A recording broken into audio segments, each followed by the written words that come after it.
Quick trigger warning on this video. It is on the topic of essays, so if that is something that triggers you, please go ahead and skip over it. But if not, here we go. This has got to be the craziest thing ever, as Shalom Black here on YouTube has come out to accuse another content creator, Anthony Coates, of harassment. Yeah, so according to Shalom Black, she said something that triggered her to come out and talk, and in this video, guys, you're going to be hearing every bit of details. Don't skip because it gets juicy at the end. Let's dive into it. TV.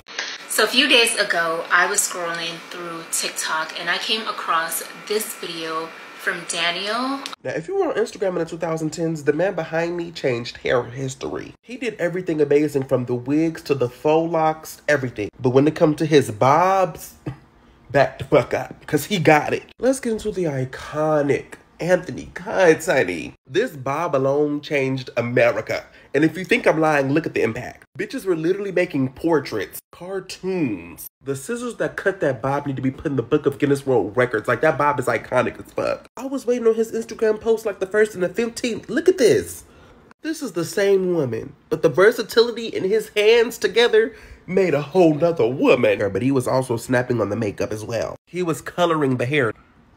Like, what couldn't he do? I don't know if he did the photo shoots himself, but if he did, quadruple threat. Cause them Anthony Cut photo shoots, honey, was kind. And the girls was treating it like America's Next Top Model, honey. But the pictures were going viral. Like, you wanted to be a part of that. Like, you wanted your name tagged a part of Anthony Cut. And I wanted to be in these units so bad. He was never missing. Look at this. Where the hell is the lace? One thing I respect is a bitch with a good bob and a man that could give a bitch a good bob. And this was 2016. Look at this lace in 2016. He does rich hair. Like, when you get out his chair, you feel like new money. This is a versatile sew-in, y'all.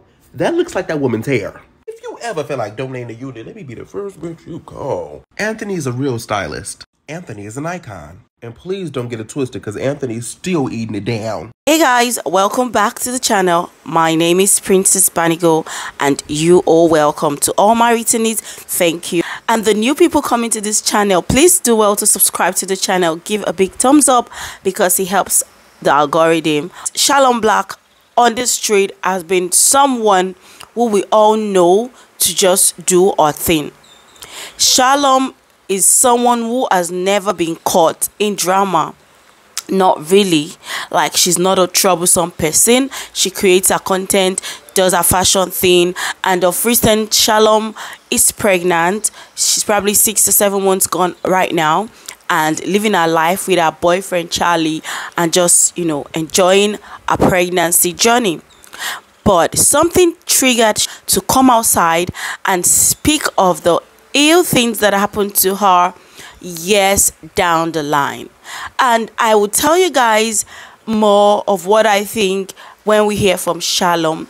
But before we hear Shalom speak, let me give you guys a base of what actually happened.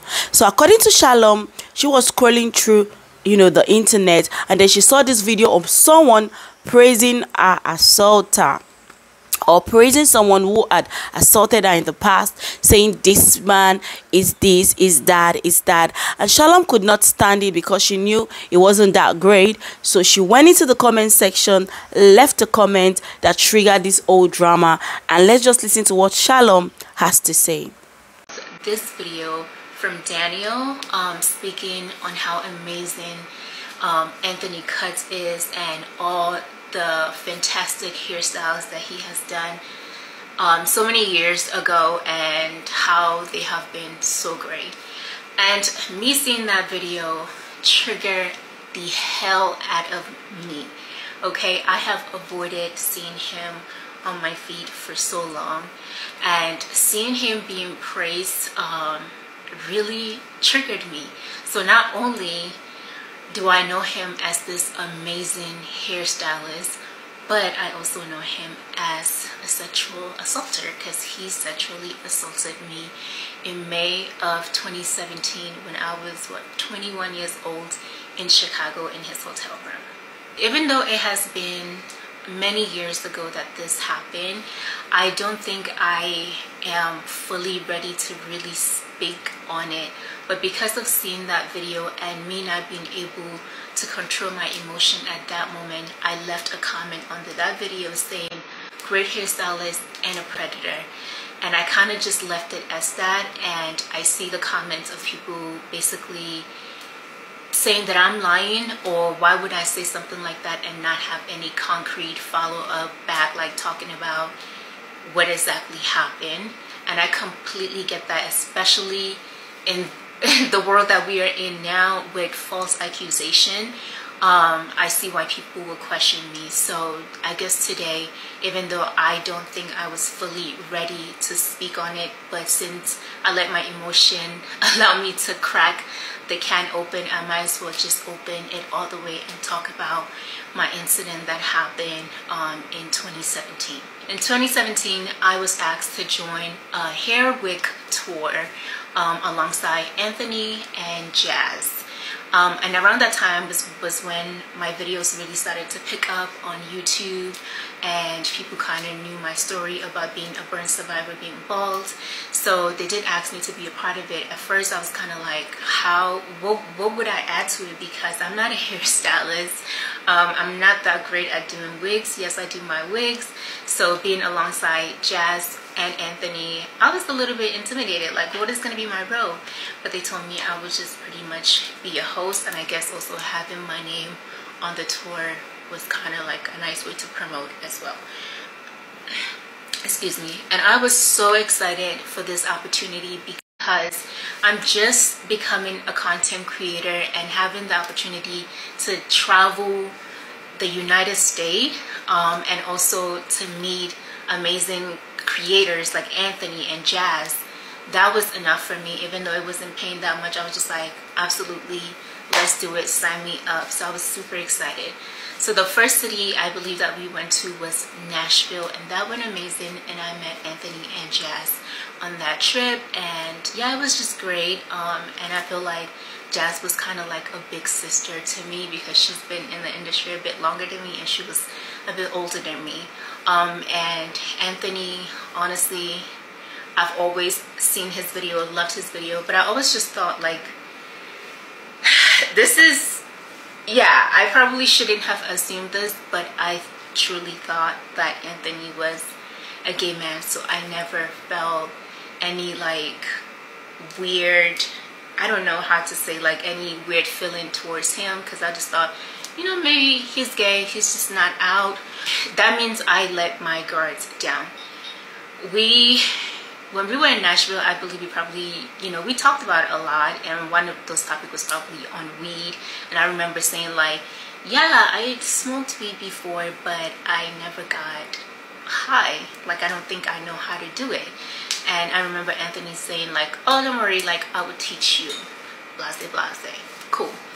And I guess the next tour was either skipped, but then the next one was in Chicago, and this was in May.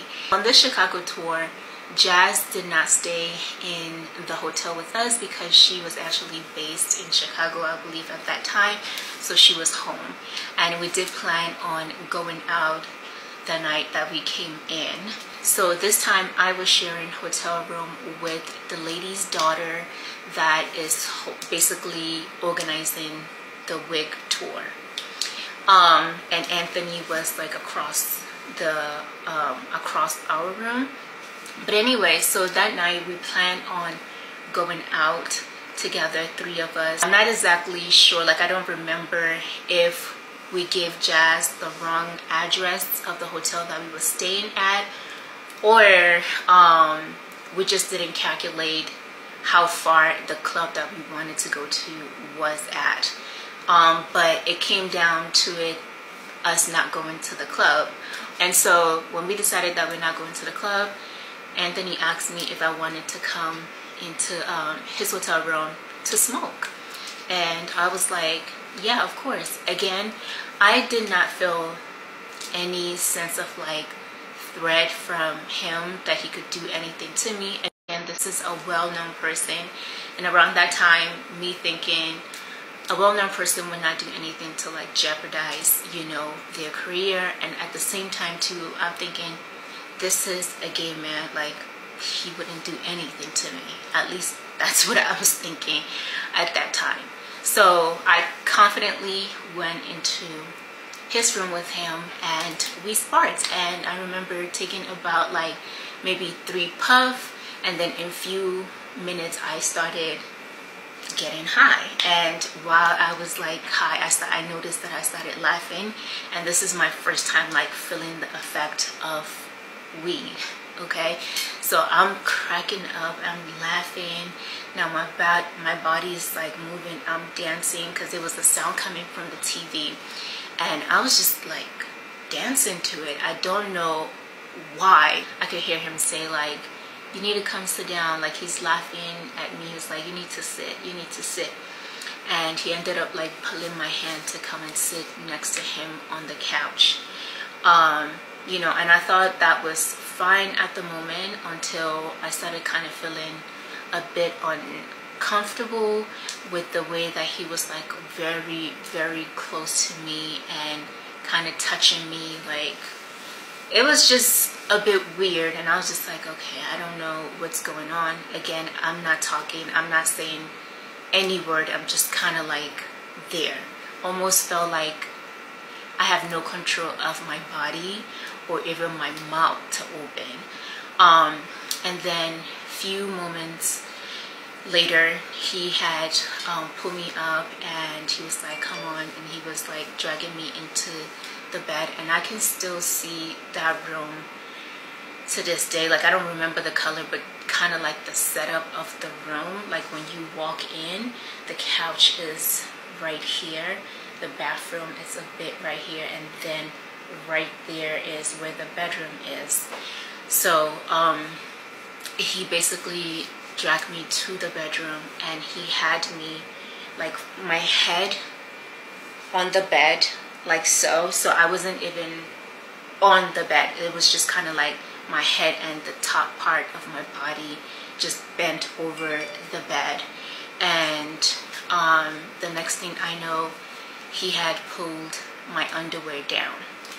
And I would say this, like, even though I hate this, that I had to go through this every single month, which is my period, but that day my period saved me from being art. I truly believe that. I paused in between here to say I would have never thought that Anthony Courts, would be caught in this kind of thing. And the fact that Shalom said it was her being on a monthlies that actually spared her and saved her this whole heartbreak and trauma, it just gets to tell you that the entertainment world, the beauty world, there's some crazy things that are happening there that a lot of us might never know, because a lot of people have just chosen not to come out and speak because they are trying to, save themselves or not feel embarrassed or one thing or the other. And I genuinely feel sad for Shalom if everything she is saying is the truth, because a lot of people have said she is not saying the truth. They've chosen not to believe her. And I'm not sure if Anthony Courts is gay or straight, because I saw on his page that he has a wife and a daughter. I don't know if it's a wife, but there was a woman and a daughter. So I've not been following him for years, but I used to watch him a lot as an hairstylist. I am an hairstylist, so I used to watch Anthony Courts because I appreciate his work, but I'm sure his personal life is not something good to affiliate or associate with. But let's just keep listening to Shalom. And I guess when he noticed that I was on my period, thank goodness, that disgusted him, and he was like, oh, you're on your period, pull your pants up. And I was just still laying there, like I was not moving. I can hear him, I can feel the things that he's doing, but I just could not really move and could not say anything. But I guess he ended up pulling my pants and basically putting me out of the room. Was like, go to your room. And so I remember like walking back into the room, and I went into the bathroom, and I just sat there like I'm trying to look at myself in the mirror again. I'm very dazed and confused about what just happened, but I kept telling myself, try to remember. Like, I knew that I was high, but I was like, try to remember what happened. Try to remember what happened, because I don't know if I wake up the next day if I am going to remember that this happened to me. So yes, thank goodness I did not get R that night, but definitely sexually assaulted by someone that I didn't feel threatened by at all, and I did not see it coming. And so yeah, I was very confused the next day. I didn't know what to do, who to tell. When we got to the class, I just could not even look at him in the face. I did not want to be in the same room. My body was literally shaking, and most of the time I was just sitting there, and I'm telling myself, there is no way, even though I signed a contract, there was no way that I am going to continue with this tour, because we had like maybe 4 or 5 more cities to do. There was no way that I can continue this tour. Like, seeing how I am feeling today, not being able to just even look up and being so afraid, I don't think I can be in the same room as this man.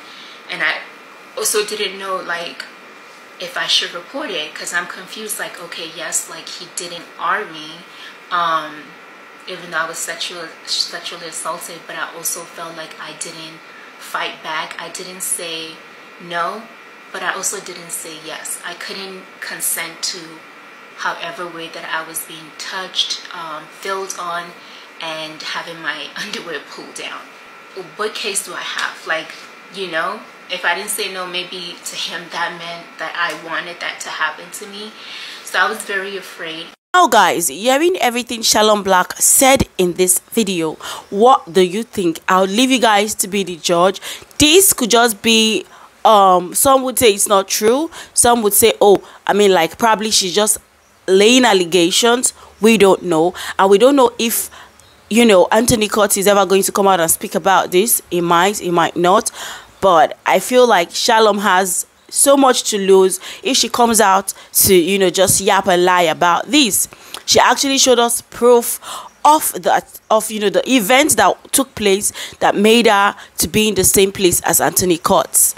Anyway guys, please leave your honest thoughts in the comment section, letting me know what you think about everything you have heard so far, and I would come back and I will speak to you guys in another video. Bye for now.